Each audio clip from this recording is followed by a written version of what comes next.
Bonjour tout le monde. Aujourd'hui, on va faire le verbe aller et le futur proche. So this one is going to be a little bit longer of a video because we kind of have two things to cover. So just sit tight and hopefully you'll have a better understanding of this at the end of the video.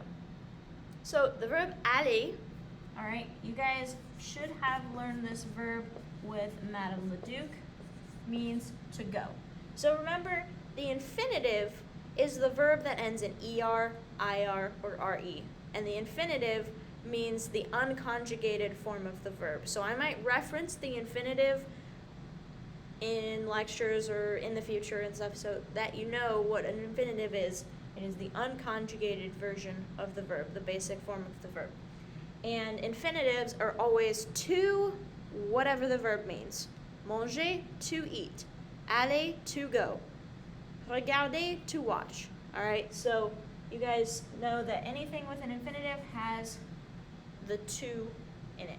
All right, and the thing about aller is that it is highly irregular. The problem is that it doesn't follow any patterns that you guys have learned.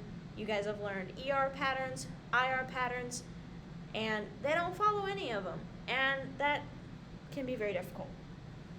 So it's all about memorization with this one, all right?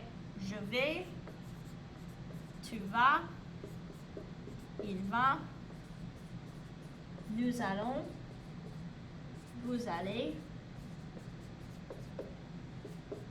ils vont, and that's elle as well. All right, so in the je, tu, il, and il plural forms, you see that they start with V. All right, so highly irregular, doesn't make any sense, doesn't look anything like the infinitive. All right, so you do have to memorize these.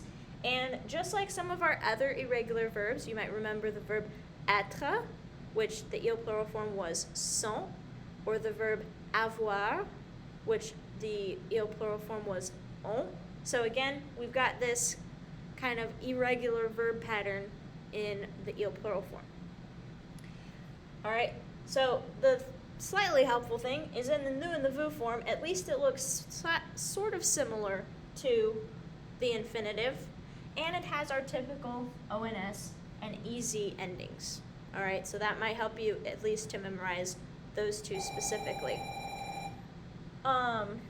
So highly irregular, I strongly recommend making flashcards. You can either make flashcards with the infinitive on one side and then this entire conjugation chart on the other side, or you might want to make separate flashcards with the English translation on one side and the French translation on the other side. So you might have one side of your card that says I go, and then the other side of your card that says je vais. That's entirely up to you. You guys know better which way you guys study and what makes sense to you, and you know, maybe you come up with your own patterns or your own way of memorizing these things. All right, so that is the verb aller, and you guys should have already learned this with Madame Leduc. The thing that I am adding on top of this now is called the futur proche. So in French, there are two ways to tell things in the future. You have the regular future and you have the futur proche. The word proche in French means close or near. So that is actually one of the prepositions that you guys might have seen in the preposition lesson that we did previously. With the futur proche, so we're talking about things that are happening in the near future, all right?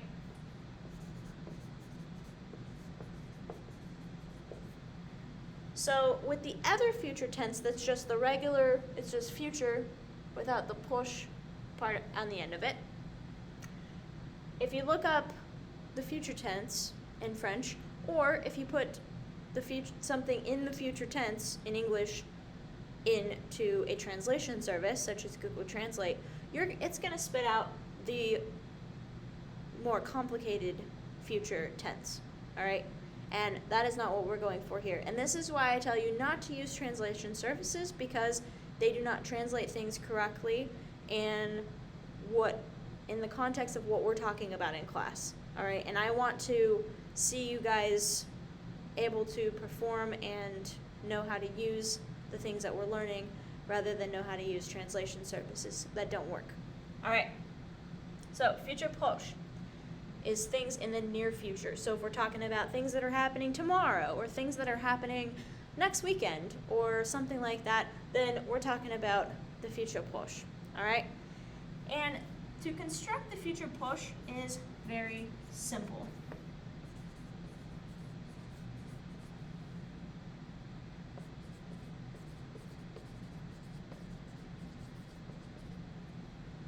All right, I have a basic sentence here in the futur proche.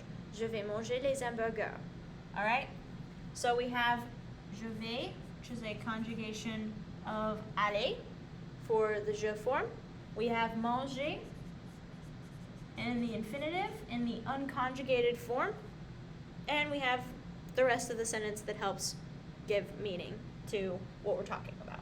All right, so when making the futur proche, all you have to do is conjugate the verb aller for whatever subject you're talking about. In this case, we're talking about je. I am the one doing the action. So it is conjugated in the je form. And then the other verb, the second verb, whatever it is left in the infinitive or the unconjugated form. All right? And this would be translated, I will eat hamburgers, or I am going to eat hamburgers.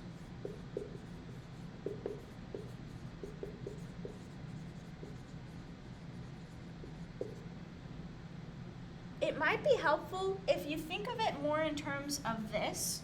If you think of this in translation as I'm going to eat, because remember the verb aller is to go. So if you're translating word for word, I am going.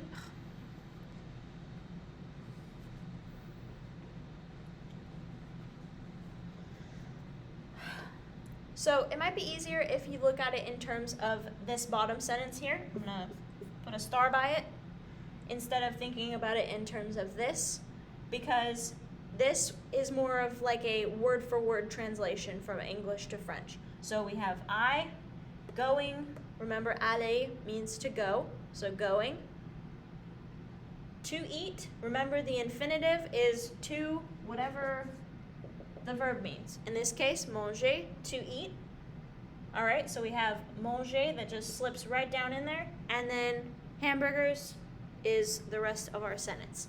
So it might be better for you to think about it like this, even though there are two different ways that this sentence can be translated, because it might help you to remember how to form the futur proche if you look at it like this. All right, so let's work with some more examples. So for this one, let's start with the nous form. Nous, so the form for aller, for nous, is allons. Remember, we got our ONS ending that we're used to with nous, so this one is easy. All right, so we are going to, what are we going to do? We're going to call our grandmother.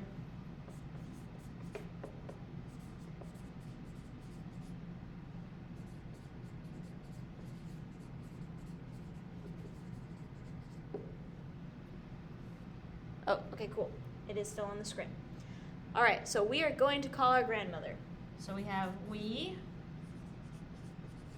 are going to call our grandma. All right, so again, we have our subject, nous. All right, that lines up. Going, remember the verb aller means to go, so we're going. Téléphoner is left in its unconjugated infinitive form. Remember, infinitives always mean to whatever the verb is. So in this case, to call. And we're just pulling in a possessive because we just learned that. So let's include that. Notre is our. So grandmother, remember, is feminine, of course, because grandma is a girl. So the female form is notre. Remember, it's the same, masculine or feminine for the singular. And then grand-mère is grandmother. All right, so we're thinking about this in this translation sort of context. I'm not a big fan of translation.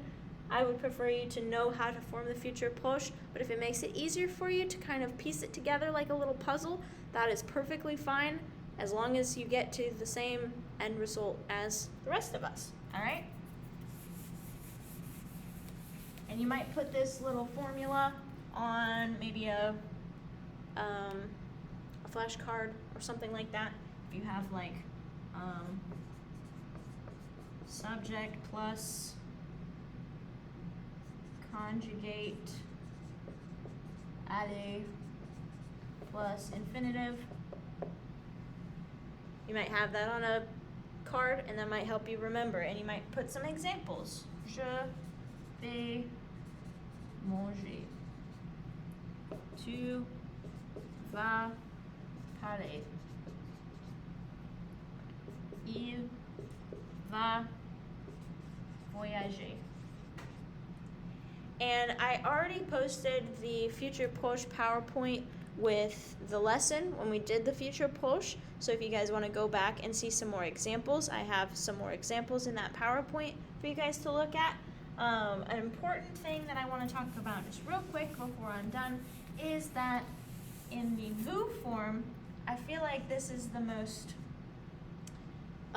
confusing of all of the forms of the Futur Proche. So the form that goes with vous of aller is aller with a easy ending. So again, we're used to the easy ending with vous, just like with regarder, manger, with the easy ending. All right, and then we need our infinitive. So let's use aller as an infinitive. And yes, this does seem redundant. We're gonna go over it. All right, let's see. Let's say à Paris. All right, so this sentence, if we translated this into English, you are going to go to Paris. All right, so we have you are going, and then we have to go to Paris. All right, so again, we have our subject, we have aller, which means to go, conjugated out for the vous form. We have aller again in our infinitive form, our unconjugated form, meaning to go. And then we have the rest of our sentence that puts a context to it that helps us understand what we're talking about. All right, so for this one, when people are using the future tense, sometimes they forget to put the second form of aller. When they say, I'm going to go to the movies, I'm going to eat dinner, I'm going to go out with friends, they forget the second aller when they're saying I'm going to go. So it's only with aller that you need this double aller going on here. And it does sound a little silly when you say it. Vous allez aller à Paris. It is true that the easy ending and the ER ending both have the same pronunciation in French, the A sound. All right. So make sure that if you're going to say I'm going to go, that you have going and go in their respective forms. In this case, conjugate aller, and then have the second one in the infinitive. And you guys should be used to this concept of leaving the second verb in the infinitive when you probably learned like j'aime parler français, or je préfère